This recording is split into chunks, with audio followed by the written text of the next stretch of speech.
ખેડૂત ભાઈઓ, આજના વિશેષ એપિસોડમાં આપણે ચર્ચા કરીશું આપણી ઉપજ એરંડા એટલે કે દિવેલાની. હવે એરંડાની ઉપજની પાછળના દિવસોમાં આપણે જે કાંઈ ચર્ચા કરી હોય એ ચર્ચાને 15 દિવસ થઈ ગયા છે અને 15 દિવસે આપણે આજે જે ચર્ચા કરી રહ્યા છીએ એરંડાની, એ ચર્ચા એટલે હવે બહુ નજીકના દિવસોમાં આપણી પાસે નવી ઉપજ એરંડા પાકી અને આવવાની શરૂઆત થવાના દિવસો ધીમે ધીમે નજીક આવી રહ્યા છે અને બજારમાં આપણે જોઈએ તો છેલ્લા ઘણા દિવસોથી ઘટાડા તરફનો માહોલ છે. હવે ઘટાડા તરફનો માહોલ અત્યારે જ્યારે છે ત્યારે આપણી નવી ઉપજ એરંડા પાકી અને આવે ત્યારે બજાર સ્થિતિ આપણી સામાન્ય રૂપમાં આપણે કેવી ઈચ્છીએ અને કેવી રહી શકે, આ મુદ્દો આપણા માટે અગત્યનો હોય છે મિત્રો. અને તેથી આજે જે આપણે ચર્ચા કરીએ છીએ એ ચર્ચા એટલે આપણા એકંદર ઉત્પાદનના અંદાજો, વ્યાપારના અંદાજો અને સાથે સાથે વિતેલા સમયગાળા દરમિયાન જે કાંઈ નિકાસના નવા આંકડાઓ આપણા સુધી ઉપલબ્ધ થયા હોય, આ આંકડાઓની સ્થિતિ અને એ દરેક મુદ્દાઓના આધારે સામાન્ય રૂપમાં આપણે આપણી નવી સિઝનના એરંડાની બજાર ભાવની સ્થિતિ અને બજારના સંકેતોને સમજવાનો આજે જ્યારે પ્રયાસ કરીએ છીએ ત્યારે આજની આપણી એરંડા સંબંધિત આ ચર્ચામાં આપ સૌ દર્શક મિત્રો અવશ્ય બન્યા રહેજો.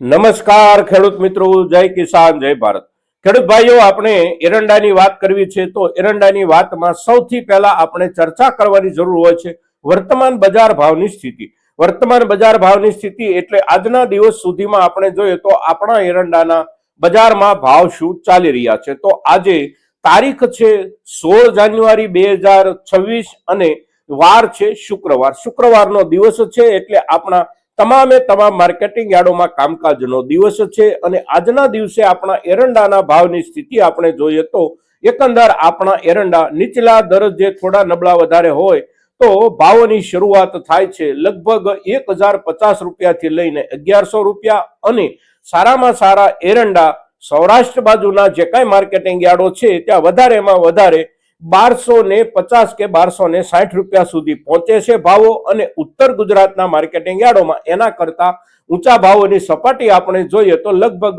1310, 15 કે 20 રૂપિયા સુધી સારામાં સારા એરંડા આપણા ખેડૂત ભાઈઓના અત્યારના દિવસોમાં વેચાઈ રહ્યા છે. એટલે ભાવોની સ્થિતિ અત્યારની વર્તમાન સ્થિતિ આ પ્રમાણે છે. હવે એરંડાના ભાવમાં આપણે જોઈએ તો આપણને આખા વિતેલા વર્ષ દરમિયાન સારામાં સારો ભાવ છેલ્લામાં છેલ્લો જે કાંઈ મળ્યો એને લગભગ 1 મહિના જેટલો સમય થઈ ગયો છે. ડિસેમ્બર મહિનાના પહેલા પખવાડિયા દરમિયાન એકંદર 9 તારીખ, 10 તારીખ, 12, 13 તારીખ સુધીના દિવસો આપણે જોઈએ ભાવોની સ્થિતિના તો એ સમયે 1375 રૂપિયા સુધીના એરંડાના ભાવ આપણા જે કાંઈ પહોંચ્યા હતા. ત્યાર પછી ધીમે ધીમે ભાવોમાં પાછો ઘસારો શરૂ થયો અને શરૂ થયેલા ઘસારા પછી અત્યાર સુધીમાં આપણે જોઈએ તો લગભગ 60 થી 70 રૂપિયા જેટલા ભાવ આપણા એરંડાના દબાઈ ગયા છે ઉપરની ક્વોલિટીમાં અને નીચેની ક્વોલિટીમાં પણ દરેક વર્ગમાં વર્ગ વાઇઝ ભાવોમાં આટલું દબાણ આવ્યું છે. હવે આ જે પરિસ્થિતિ ઊભી થઈ છે એ પરિસ્થિતિ પછી નવી સિઝન આપણી જે કાંઈ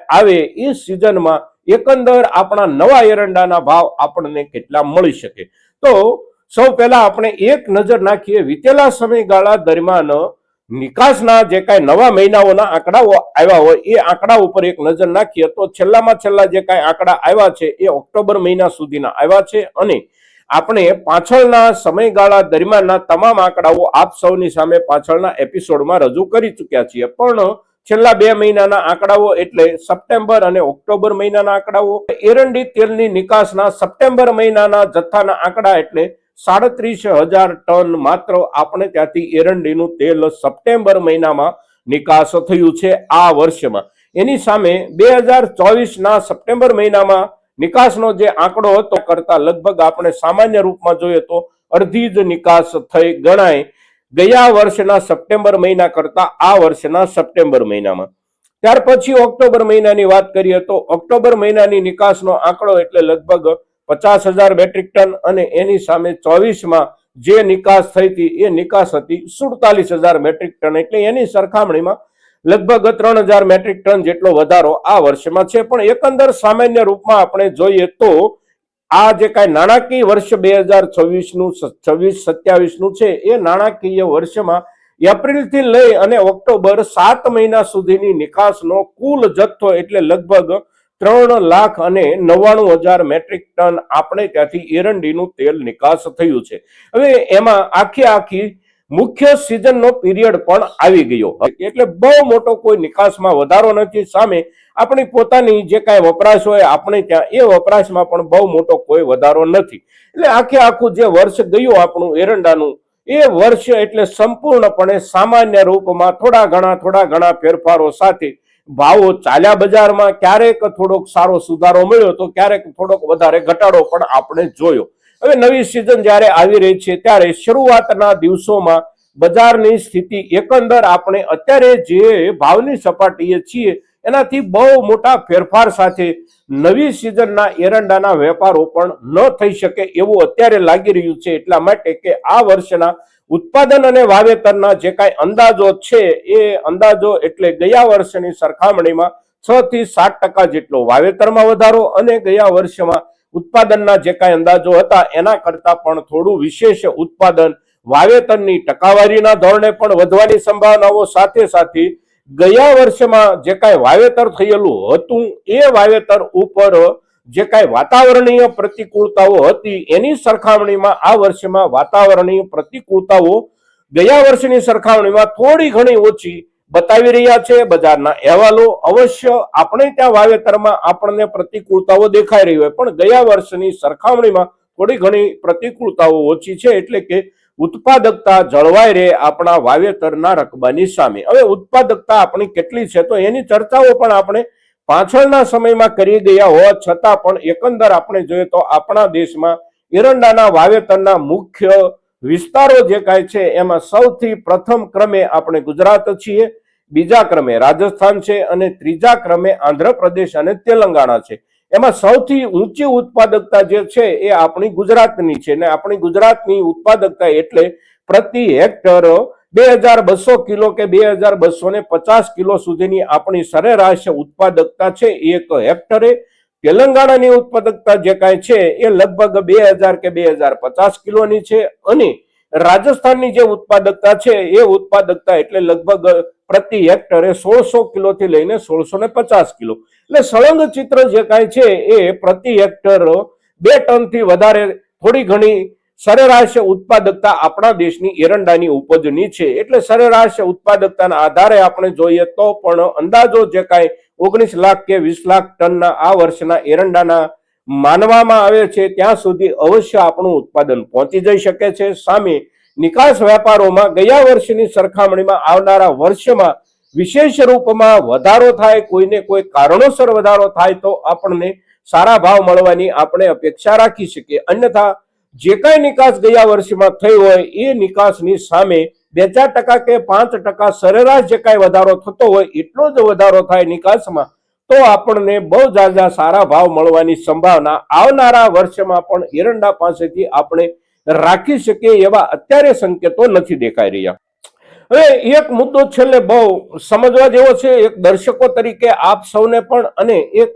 ચર્ચાકાર તરીકે અમારે પણ. અહીંથી જ્યારે પણ ઉત્પાદનના આંકડાઓ કે વાવેતરના આંકડાઓની વાત કરીએ છીએ ત્યારે નીચે જે કાંઈ કોમેન્ટો આવે છે એમાંથી મોટા ભાગના આપણા ખેડૂતો એવી કોમેન્ટ દરેક ઉપજમાં કરતા હોય છે કે એવું ઉત્પાદન આવવાનું જ નથી, એટલું બધું વાવેતર નથી. પણ હકીકતમાં આપણે ખેડૂતો તરફથી આપણે જે કાંઈ અભિપ્રાયો હોય છે એ અભિપ્રાયો અને બજારમાં આપણા તરફથી આવતી ઉપજનો જથ્થો આ બંનેની વચ્ચે બહુ મોટું અંતર રહી જાય છે. ગયા વર્ષે પણ આપણે જોયું હતું કે એરંડીના પાકમાંથી ઉત્પાદન બહુ ઓછું મળવાની ચર્ચાઓ દરેક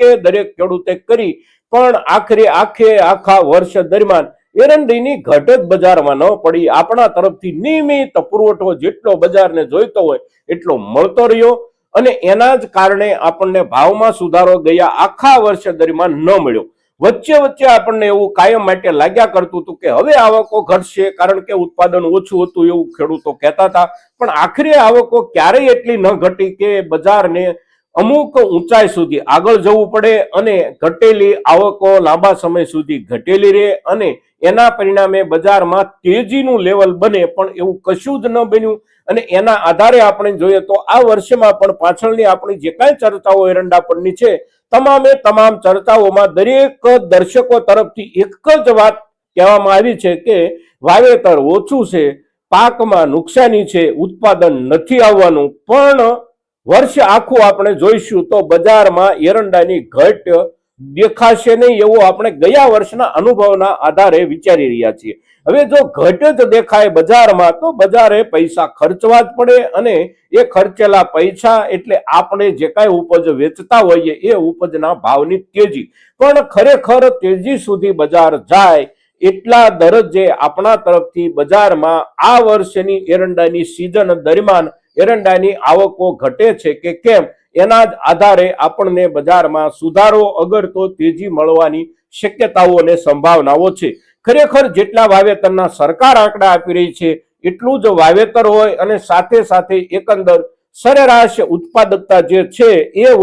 ઉત્પાદકતાના ધોરણે ઉત્પાદન પણ આખરે આપણી પાસે આવે તો બજારમાં આપણા તરફથી જથ્થો ઘટવાની કોઈ શક્યતા સંભાવના નથી અને જથ્થો ન ઘટે તો બજારના ભાવોમાં કોઈ વિશેષ સુધારાની પણ શક્યતાઓ નથી, સિવાય કે કોઈ પણ જગ્યાએથી આપણે ત્યાંથી જતા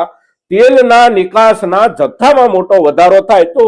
જથ્થામાં બહુ મોટો વધારો થઈ જવાની શક્યતાઓ પણ નથી, કારણ કે એની જરૂરિયાતનું આખું સેક્ટર જે કાંઈ છે ક્ષેત્ર એક ફિક્સ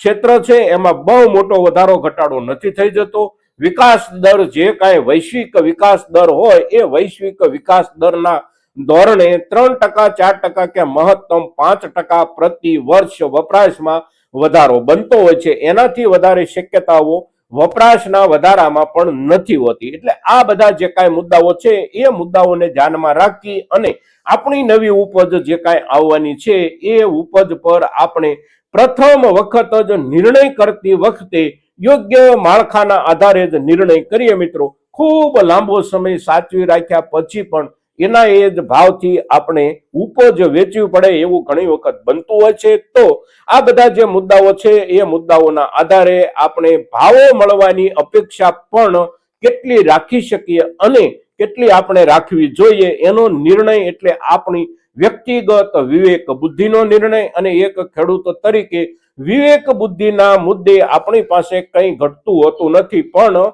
વાસ્તવમાં થાય છે એવું કે આપણે ક્યારેક આપણી વધારે પડતી અપેક્ષાઓના કારણે આપણા વિવેકને પણ ધૂંધળો કરી નાખીએ છીએ અને પરિણામે આપણે સમયસર નિર્ણય મોટા ભાગની ઉપજના વેચાણમાં નથી લઈ શકતા અને તેથી લાંબા સમયે પણ આખરે એના એ જ ભાવથી આપણે ઉપજ વેચતા હોઈએ એવું બને છે. મિત્રો, તો એરંડાના પાક પરની આ વર્ષની ઉપજ પછી નવી સિઝનની બજાર ભાવની શક્યતાઓ અને સંકેતો પરની જે કાંઈ ચર્ચા આપણે આજે કરીએ છીએ આ ચર્ચા એટલે આપણા એરંડીના વાવેતર સાથે જોડાયેલા દરેક ખેડૂતો માટે અગત્યની ચર્ચા અને તેથી આપણા એરંડીના વાવેતરના દરેક ખેડૂત સુધી આપણી આ ચર્ચા પહોંચે એ ખૂબ જરૂરી છે અને એને માટે આપ સૌના પ્રયાસોની અપેક્ષા સાથે જય કિસાન, જય ભારત.